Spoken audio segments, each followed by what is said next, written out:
Aliens के संभावित अस्तित्व और उन्हें खोजने की हमारी संभावनाओं के बारे में खबरें अक्सर आती रहती हैं। हमें अक्सर बताया जाता है कि हम कभी भी उन्हें खोज सकते हैं। सितंबर 2023 में कहा गया था कि पृथ्वी के बाहर जीवन खोजना सिर्फ समय की बात। फिर सितंबर 2024 की एक हेडलाइन थी, हम करीब हैं। द कन्वर्सेशन की रिपोर्ट के अनुसार ये समझना आसान है कि क्यों हम शायद करीब नहीं है या कोई नहीं जानता जैसी हेडलाइन बहुत क्लिकेबल नहीं हुई। लेकिन जब पूरे विशेषज्ञ समुदाय को देखा जाए तो वो वास्तव में क्या सोचते हैं? क्या आशावादी भविष्यवाणियां आम हैं या दुर्लभ? क्या इस पर कोई सहमति है? एक नए रिसर्च जो नेचर एस्ट्रोनॉमी में प्रकाशित हुआ है उसमें लगाया गया है। रिसर्च में कहा गया कि फरवरी से जून 2024 के बीच बुनियादी, जटिल और बुद्धिमान एलियंस के संभावित अस्तित्व के बारे में 4 सर्वेक्षण किए गए। वैज्ञानिकों ने एस्ट्रोबायोलॉजिस्ट और अन्य क्षेत्रों के वैज्ञानिकों जैसे कि बायोलॉजिस्ट और फिजिसिस्ट को ईमेल भेजे। कुल मिलाकर 521 एस्ट्रोबायोलॉजिस्ट ने जवाब दिया और 534 गैर एस्ट्रोबायोलॉजिस्ट प्रतिक्रियाएं मिली।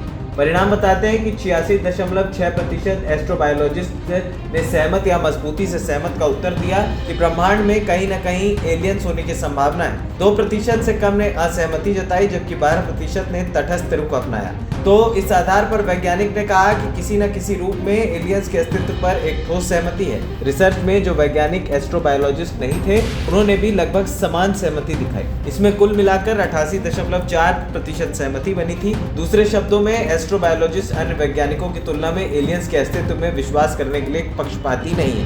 वैज्ञानिकों ने कहा कि जब हम जटिल एलियंस या बुद्धिमान एलियंस की बात करते हैं तो हमारे परिणाम 67.4% और 58.2% सहमति के थे, क्रमशः एस्ट्रोबायोलॉजिस्ट और अन्य वैज्ञानिकों के लिए। तो वैज्ञानिकों का मानना है कि एलियंस का अस्तित्व है, यहाँ तक कि अधिक उन्नत रूपों में। इन परिणामों को और महत्वपूर्ण बनाता है कि सभी श्रेणियों में असहमति कम थी। उदाहरण के लिए केवल 10.2 एस्ट्रोबायोलॉजिस्ट ने इस दावे से सहमति जताई कि बुद्धिमान एलियंस संभवतः मौजूद हैं। वैज्ञानिकों ने कहा कि आमतौर पर हमें केवल वैज्ञानिक सहमति पर ध्यान देना चाहिए कि जब साक्ष्य पर आधारित हो। चूंकि कोई ठोस साक्ष्य नहीं है, वैज्ञानिक अनुमान लगा सकते हैं। हालांकि वैज्ञानिकों के पास तटस्थ का विकल्प था, जिसे कुछ वैज्ञानिकों ने चुना जो महसूस करते थे कि वे अटकलें लगाएंगे। ANP टाइम्स की रिपोर्ट।